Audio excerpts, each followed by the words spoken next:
ಬಳ್ಳಾರಿ ಜೈಲಿನಲ್ಲಿರುವ ದರ್ಶನ್ಗೆ ಜಾಮೀನಿನ ಚಿಂತೆಯಾದಂತೆ ಕಾಣಿಸ್ತಾ ಇದೆ. ಈ ಹಿನ್ನೆಲೆಯಲ್ಲಿ ಪತ್ನಿ ವಿಜಯಲಕ್ಷ್ಮಿ ಜೊತೆಗೆ ಅವರು ದೂರವಾಣಿ ಮೂಲಕ ಮಾತನಾಡಿದ್ದಾರೆ. ಒಂದು 5 ನಿಮಿಷಗಳ ಕಾಲ ಅವರು ಮಾತನಾಡಿದ್ದಾರೆ ಅಂತ ಈಗ ತಿಳಿದು ಬರ್ತಾ ಇದೆ. ಸೆಲ್ನಿಂದ ಪ್ರಿಸನ್ ಕಾಲ್ ಸಿಸ್ಟಮ್ ಮೂಲಕ ದಾಸ ವಿಜಯಲಕ್ಷ್ಮಿಗೆ ಕಾಲ್ ಮಾಡಿದ್ದಾರೆ. ಮುಂದಿನ ಕಾನೂನು ಹೋರಾಟದ ಕುರಿತಾಗಿ 5 ನಿಮಿಷಗಳ ಕಾಲ ಚರ್ಚೆಯನ್ನ ನಡೆಸಿದ್ದಾರೆ. ಪತ್ನಿ ಜೊತೆ ಮಾತನಾಡುವಾಗ ಭಾವುಕರಾದಂತಹ ಆರೋಪಿ ದರ್ಶನ್ ಯಾವಾಗ ಜಾಮೀನಿಗೆ ಅಪ್ಲೈ ಮಾಡ್ತಾರಂತೆ, ಚಾರ್ಜ್ ಶೀಟ್ ಈಗಾಗಲೇ ಹೊರಕ್ಕೆ ಬಂದಾಗಿದೆ, ಮುಂದಿನ ಹಂತ ಏನು ಅನ್ನುವಂತಹ ಮಾತುಕತೆಯನ್ನ ಈ ಸಂದರ್ಭದಲ್ಲಿ ನಡೆಸಿದ್ದಾರೆ. ಬಳ್ಳಾರಿ ಜೈಲಿನಲ್ಲಿ ಜಾಮೀನು ಚಿಂತೆಯಲ್ಲಿ ದರ್ಶನ್ ಇರುವಂತೆ ಕಾಣಿಸ್ತಾ ಇದೆ. ಅದರ ಸಲುವಾಗಿಯೇ ಅವರು ಪ್ರಿಸನ್ ಕಾಲ್ ಮೂಲಕವಾಗಿ ವಿಜಯಲಕ್ಷ್ಮಿ ಅವರಿಗೆ ಕರೆ ಮಾಡಿದ್ದಾರೆ. ಮುಂದಿನ ಕಾನೂನು ಹೋರಾಟದ ಕುರಿತಾಗಿ ಮಾತನಾಡಿದ್ದಾರೆ. ಈ 5 ನಿಮಿಷಗಳ ಸಂಭಾಷಣೆಯಲ್ಲಿ ಅವರು ಮುಂದಿನ ಕಾನೂನಾತ್ಮಕ ಹೋರಾಟ ಏನು, ಯಾವಾಗ ಜಾಮೀನಿಗಾಗಿ ಅರ್ಜಿಯನ್ನು ಸಲ್ಲಿಕೆ ಮಾಡಬಹುದು ಇತ್ಯಾದಿ ವಿಚಾರಗಳನ್ನು ಮಾತನಾಡಿದ್ದಾರೆ. ಸಹಜವಾಗಿ ಭಾವುಕರಾಗಿದ್ದಾರೆ ಈ ಸಂದರ್ಭದಲ್ಲಿ ಅನ್ನುವಂತಹ ವಿಚಾರವೂ ಕೂಡ ತಿಳಿದು ಬರ್ತಾ ಇದೆ. ಜಾಮೀನಿಗಾಗಿ ಅವರು ಅರ್ಜಿಯನ್ನು ಹಾಕ್ಕೊಳ್ಬೇಕು ಅಂತ ಅವರಿಂದ ಸಹಿಯನ್ನು ಕೂಡ ಪಡ್ಕೊಂಡು ಬಂದಾಗಿತ್ತು. ಚಾರ್ಜ್ ಶೀಟನ್ನು ಕೂಡ ಈಗಾಗಲೇ ಪಡ್ಕೊಂಡಾಗಿದೆ. ಚಾರ್ಜ್ ಶೀಟ್ನ ಅಧ್ಯಯನ ನಡೆಸಿ ಮುಂದಿನ ಹೋರಾಟ ಅಂತ ಕೂಡ ಹೇಳಿದ್ರು. ಅದರಂತೆ ನೆಕ್ಸ್ಟ್ ಯಾವಾಗ ಅನ್ನೋ ಬಗ್ಗೆ ತಿಳ್ಕೊಂಡಿದ್ದಾರೆ. ನಾಳೆಯೇ ಜೈಲಿಗೆ ಬರುವುದಾಗಿ ದರ್ಶನ್ಗೆ ಪತ್ನಿ ವಿಜಯಲಕ್ಷ್ಮಿ ಅವರು ಮಾತನಾಡೋ ಮೂಲಕವಾಗಿ ತಿಳಿಸಿದ್ದಾರೆ. ಈ ಬಗ್ಗೆ ಜೈಲಾಧಿಕಾರಿಗಳಿಗೂ ಕೂಡ ದರ್ಶನ್ ಕುಟುಂಬಸ್ಥರು ಮಾಹಿತಿಯನ್ನು ಹಂಚಿಕೊಂಡಿದ್ದಾರೆ. ಪತ್ನಿ ವಿಜಯಲಕ್ಷ್ಮಿ ಹಾಗೂ ದರ್ಶನ್ ತಾಯಿ ಮೀನಾ ಬರೋದಾಗಿ ಅಲ್ಲಿನ ಜೈಲಾಧಿಕಾರಿಗಳಿಗೆ ತಿಳಿಸಿದ್ದಾರೆ. ನಾಳೆ ಸಂಜೆ ಬಳ್ಳಾರಿ ಸೆಂಟ್ರಲ್ ಜೈಲಿಗೆ ಭೇಟಿಯನ್ನ ಕೊಡಲಿದ್ದಾರೆ ಕುಟುಂಬಸ್ಥರು. ಇಲ್ಲಿವರೆಗೂ 2 ಬಾರಿ ವಿಜಯಲಕ್ಷ್ಮಿ ಅವರು ಹೋಗಿದ್ರು.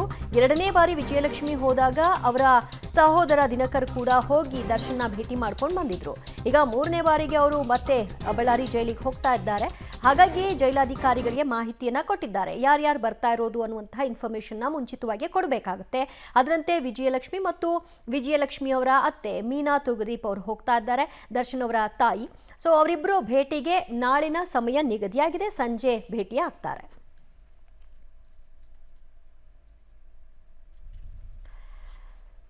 ಈ ಬಗ್ಗೆ ಮತ್ತಷ್ಟು ಮಾಹಿತಿ ಪಡೆಯೋಣ ನಮ್ಮ ಪ್ರತಿನಿಧಿ ಅಮರೇಶ್ರಿಂದ. ಅಮರೇಶ್, ಸದ್ಯ ದೂರವಾಣಿ ಮೂಲಕ ಮಾತನಾಡಲಿಕ್ಕೆ 2ನೇ ಬಾರಿಗೆ ಅವಕಾಶ ಸಿಕ್ಕಿದೆ ವಿಜಯಲಕ್ಷ್ಮಿ ಜೊತೆಗೆ. ಈ ಸಂಭಾಷಣೆ ಯಾವ ವಿಚಾರವಾಗಿ ಆಗಿತ್ತು ಅಂತ ತಿಳಿದು ಬರ್ತಾ ಇದೆ?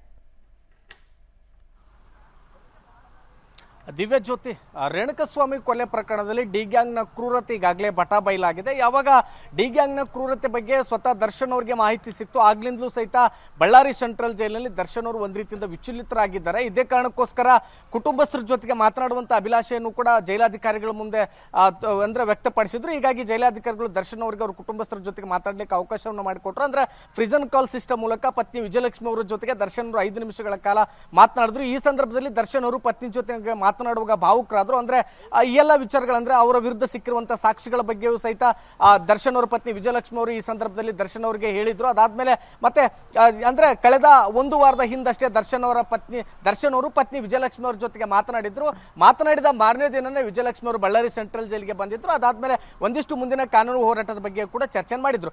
ಮತ್ತೆ ಇದೀಗ ಇವತ್ತು ದರ್ಶನ್ ಅವರು ತಮ್ಮ ಪತ್ನಿ ವಿಜಯಲಕ್ಷ್ಮಿ ಅವರ ಜೊತೆಗೆ ಮಾತನಾಡಿದ್ದಾರೆ. ಮುಂದಿನ ಕಾನೂನು ಹೋರಾಟದ ಬಗ್ಗೆ ಕೂಡ ಚರ್ಚೆ ಮಾಡಿದ್ದಾರೆ. ಇದರ ಭಾಗವಾಗಿ ಈಗಾಗಲೇ ದರ್ಶನ್ ಅವರು ಸಹಿತ ನಾಳೆ ನೀವು ಜೈಲಿಗೆ ಬನ್ನಿ, ಭೇಟಿ ಆಗೋಣ ಅನ್ನುವಂತ ಮಾತನ್ನು ಹೇಳಿದ್ರೆ. ಹೀಗಾಗಿ ದರ್ಶನ್ ಅವರ ಪತ್ನಿ ವಿಜಯಲಕ್ಷ್ಮಿ ಅವರ ಜೊತೆಗೆ ದರ್ಶನ್ ಅವರ ತಾಯಿ ಮೀನಾ ತೂಗುದೀಪ್ ಅವರು ನಾಳೆ ಸಂಜೆ 4 ಗಂಟೆಯ ನಂತರದಲ್ಲಿ ಬಳ್ಳಾರಿ ಸೆಂಟ್ರಲ್ ಜೈಲಿಗೆ ಬಂದು ದರ್ಶನ್ ಅವರ ಜೊತೆಗೆ ಅರ್ಧ ಗಂಟೆಗಳ ಕಾಲ ಮಾತುಕತೆಯನ್ನು ನಡೆಸಲಿದ್ದಾರೆ. ಅಂದ್ರೆ ಈಗಾಗಲೇ ಕೊಲೆ ಪ್ರಕರಣದಲ್ಲಿ ಜಗಜ್ಜಾಹೀರಾಗಿರ್ತಕ್ಕಂಥ ಒಂದಿಷ್ಟು ವಿಚಾರಗಳ ಬಗ್ಗೆ ಕೂಡ ಚರ್ಚೆ ಮಾಡ್ತಾರೆ. ತದನಂತರದಲ್ಲಿ ಮುಂದಿನ ಕಾನೂನು ಹೋರಾಟದ ಬಗ್ಗೆ ಕೂಡ ಚರ್ಚೆ ಮಾಡತಕ್ಕಂಥ ಸಾಧ್ಯತೆಗಳಿದೆ. ಅದರಲ್ಲಿಯೂ ಕೂಡ ಹೆಚ್ಚಾಗಿ ಈಗಾಗಲೇ ದರ್ಶನ್ ಅವರು ಬಳ್ಳಾರಿ ಸೆಂಟ್ರಲ್ ಜೈಲಿನಲ್ಲಿ ಒದ್ದಾಡ್ತಾ ಇದ್ದಾರೆ. ಹೇಗಾದ್ರೂ ಮಾಡಿ ಇಲ್ಲಿಂದ ಬೇರೆ ಜೈಲಿಗೆ ಶಿಫ್ಟ್ ಮಾಡಬೇಕು ಅನ್ನೋ ರೀತಿಯಲ್ಲಿ ಕೂಡ ಕುಟುಂಬಸ್ಥರೊಂದಿಗೆ ಚರ್ಚೆ ಮಾಡಲಿದ್ದಾರೆ. ಒಟ್ಟಾರೆಯಾಗಿ ಮುಂದಿನ ಕಾನೂನು ಹೋರಾಟದ ಜೊತೆಗೇನೆ ಬೇಲ್ ಅಪ್ಲಿಕೇಶನ್ ಹಾಕೋದು, ಮತ್ತೊಂದು ಕಡೆಗೆ ಈಗ ಬೇರೆ ಜೈಲಿಗೆ ಶಿಫ್ಟ್ ಮಾಡುವಂತ 2 ವಿಚಾರಗಳ ಬಗ್ಗೆ ಹೆಚ್ಚಾಗಿ ನಾಳೆ ಕುಟುಂಬಸ್ಥರ ಜೊತೆಗೆ ದರ್ಶನ್ ಅವರು ಚರ್ಚೆ ಮಾಡ್ತಾರೆ ಅನ್ನುವಂತ ಮಾಹಿತಿಗಳು ಸಿಕ್ಕಿರುವಂತದ್ದು. ದಿವ್ಯ ಜ್ಯೋತಿ. ಓಕೆ ಅಮರೇಶ್, ಸಂಪರ್ಕದಲ್ಲಿರಿ, ಇನ್ನಷ್ಟು ಮಾಹಿತಿ ನಿಮ್ಮಿಂದ ಪಡ್ಕೊಳ್ತೀವಿ.